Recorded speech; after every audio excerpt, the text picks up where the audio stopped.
पूरी क्लास एक मौत के खेल में फंस गई थी। जिंदा बचने के लिए हर किसी को एक ताबूत में घुसना था, लेकिन हर ताबूत सुरक्षित नहीं था। ज्यादातर के अंदर सड़ती हुई लाशें बंद थीं। सिर्फ कुछ ही ताबूत सच में खाली थे। इसलिए जब सब लोग खाली ताबूतों की तरफ भागे, तुम सीधे एक लाल ताबूत की ओर बढ़े, जो एक 3S लेवल की दुष्ट आत्मा से सील था।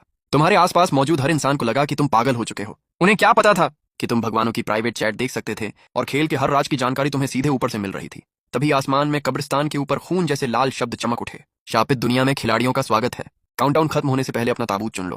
हर ताबूत में सिर्फ एक इंसान समा सकता है। नियमों का पालन करो, कोई अपवाद नहीं। जो बचेंगे उन्हें भारी इनाम मिलेगा, जो हारेंगे उन्हें मौके पर मिटा दिया जाएगा। उनके सिर के ऊपर 10 मिनट का काउंटडाउन उभर आया और पूरी भीड़ बुरी तरह टूट गई। एक लड़की जमीन पर गिरकर रोने लगी। हम कहाँ हैं? कोई हमारी मदद करो। एक लड़का डर के मारे सीधे पहाड़ी की तरफ भागा, लेकिन जैसे ही उसने कब्रिस्तान की सीमा पार की, उसका शरीर किसी अदृश्य ताकत ने चीर डाला और वो काली धूल बनकर हवा में बिखर गया। उसी पल मैदान से एक ताबूत गायब हो गया। तभी अफरा तफरी के बीच एक आवाज गूंजी, कोई भी हिलेगा नहीं। तुमने पीछे मुड़कर देखा। वो था फांग जी, क्लास का अमीर लड़का। भीड़ के ठीक बीचों बीच खड़ा था। उसके चेहरे पर जरा भी डर नहीं था, बस एक पागलपन भरा उत्साह। अगले ही सेकंड उसकी आंखों के पीछे हल्की चांदी जैसी चमक उभरी। System alert. फांग जी की दबाव में निर्णय लेने की क्षमता ने घोस्ट लॉर्ड का ध्यान खींचा है। स्पेशल डी रैंक क्षमता अनलॉक।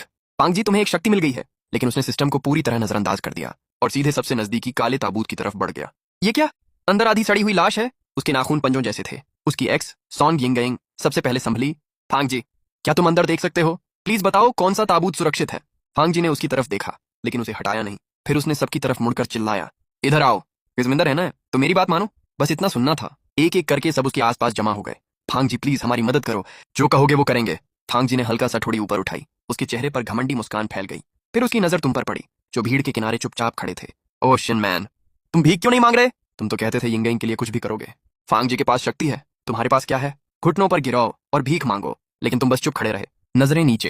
फांग जी को लगा तुम सदमे में हो, इसलिए उसने तुम्हें नजरअंदाज किया और सॉन्ग यिंगयिंग के साथ ताबूत जांचना जारी रखा। लेकिन किसी को पता नहीं था कि तुम्हारी आंखों के सामने पहले से सुनहरे अक्षर स्क्रॉल हो रहे थे। नया राउंड, नए मूर्ख। इन घटिया लोगों को कोई अंदाजा नहीं, जैसे ही टाइमर 0 होगा, बिना सिर वाले जॉम्बी ताबूत के बाहर मौजूद हर इंसान का सफाया कर देंगे। तुम्हारी पुतलियां सिकुड़ गईं और सुनहरे शब्द लगातार सामने आते रहे। असल बात सुनो, ताबूतों में पड़ी सड़ी हुई लाशें ही तुम्हें जिंदा रखेंगी। मौत की बदबू जीवित इंसानों की गंध छुपा देती है।